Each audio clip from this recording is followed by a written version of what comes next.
What a crazy notion. What kind of a madman would miss the war and all its ugliness? After such a hard and troubling assimilation back into normal society, you'd think I'd be happy, no giddy to be back among the safety and the sanity of a place called home. So why do I feel so out of place sometimes?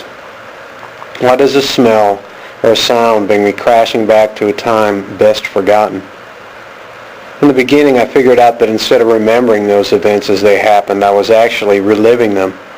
And all the pain, anger, and the fear was twisting my guts and my mind into some cosmic pretzel until soon I was wondering which reality and which world to believe in. The mind is a strange and beautiful thing. The logical side kept saying, look, we're home, it's all over. But somehow the other, the darker side, whispered of the things not said, the things not easily conveyed at cocktail parties, and of the things that still go bump in the night. It was much easier to go back to Afghanistan than it was to return home. Perhaps it's because we revert back to our roots of savagery easier than to this thin veneer of Western 20th century society. An experience like war shines light on parts of the human mind and soul that are sometimes better left in the darkness. No matter your education or your proclivity for humanity and love of nature, there is still nothing as beautiful as an explosion that rocks you back on your heels and sends tendrils of white phosphorus spiraling out from its center like a flower blooming at velocity. Add to that fact that the people who are just trying to kill you won't fit into a shoebox and you're filled with joy and relief. You don't think about his family, his ideology or his beliefs, or the fact that it may be a father just like you. You just kill him. So much for all the good things I learned in kindergarten. During one of our engagements, we were covering the line of advance from one of our units that had been ambushed coming down from the Kajaki Dam, and the enemy began firing at us from the valley below. I'd seen them walking toward us from about 300 meters, and I was surprised when they opened fire, being so unconcealed. It took just an instant before the sound of the round striking off stone and steel got my full attention, and I remember hearing a voice yelling a direction and a distance to the enemy, then the sound of my machine gun in response. I remember seeing my tracer round streak toward them, then adjusting my fire till it converged with their bodies. Dust, flesh, and blood danced a deadly ballet like a marionette on the strings of a drunken puppeteer. I feel no remorse or guilt. Hell, I think I was shouting and cursing them as they fell. There was no time for conscious thoughts on morality or the justness of my actions. Survival was the key. If I could have, I probably would have gotten out of my Humvee and stomped their bodies into the dust as well. Am I a savage? Mad? At that time, after all, I'd seen probably a little of both. You see, that's the problem with war. In order to survive it, you must learn to become just like it. For if you rebel against it and you refuse to learn all its incestuous, beastly lessons, you die. If I must admit, there were moments when I felt almost calm and serene in the midst of the carnage, but the temptation to play God can be a heady intoxicant. Think I can't call down the thunder? At the touch of my finger, my 240 Bravo machine gun would spit 850 rounds per minute at anything that pissed me off. Grab the radio hand mic, and I can call an A-10 Warthog ground attack aircraft to hose down a compound with its 30mm cannon. Enter the coordinates into a Blue Force tracker, and a B-52 on station will drop 1,000-pound JDAMs into a gopher hole from 30,000 feet. Oh yes, Virginia. That's the sound of freedom.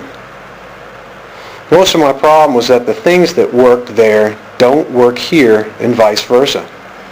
Over there, threats, intimidation, and outright violence worked. It's as simple as that. Everyone was armed to the teeth, and believe me, an armed society is a polite society. Carry a gun for a while, and the ability to use deadly force will change your perceptions on life. We controlled the population as best that we could and molded the rules of our existence around us into a cocoon of our own making so to keep our survival chances at a premium. For a year and a half, my M4 carbine was never more than an arm's reach away, and weapons and ammunition were strategically placed all over the bases and vehicles we used. Then, as my feet touched the tarmac at Fort Stewart, Georgia, they took away my weapon and said the war was over for me. Really? Over for you, maybe. I'm still fighting it.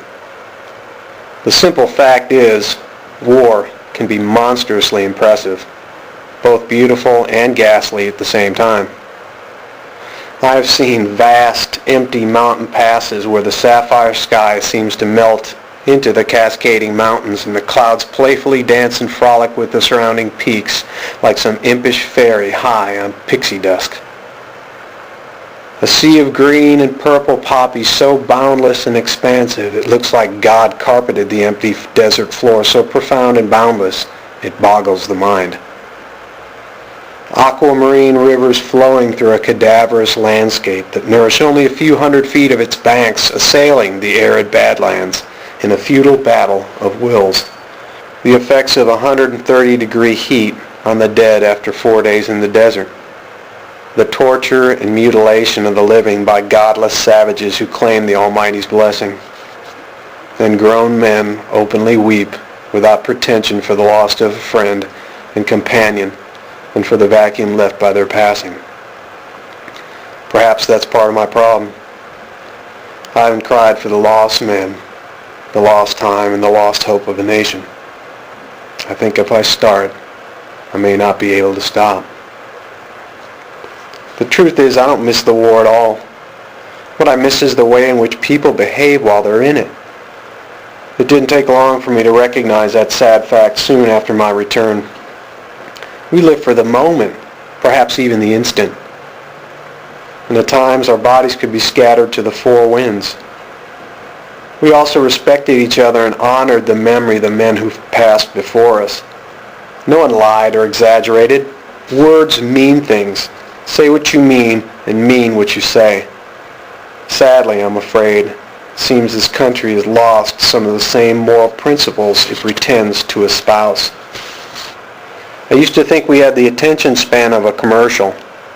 Now I see it's probably more like a soundbite or popular catchphrase like right-wing conspiracy or gay rights.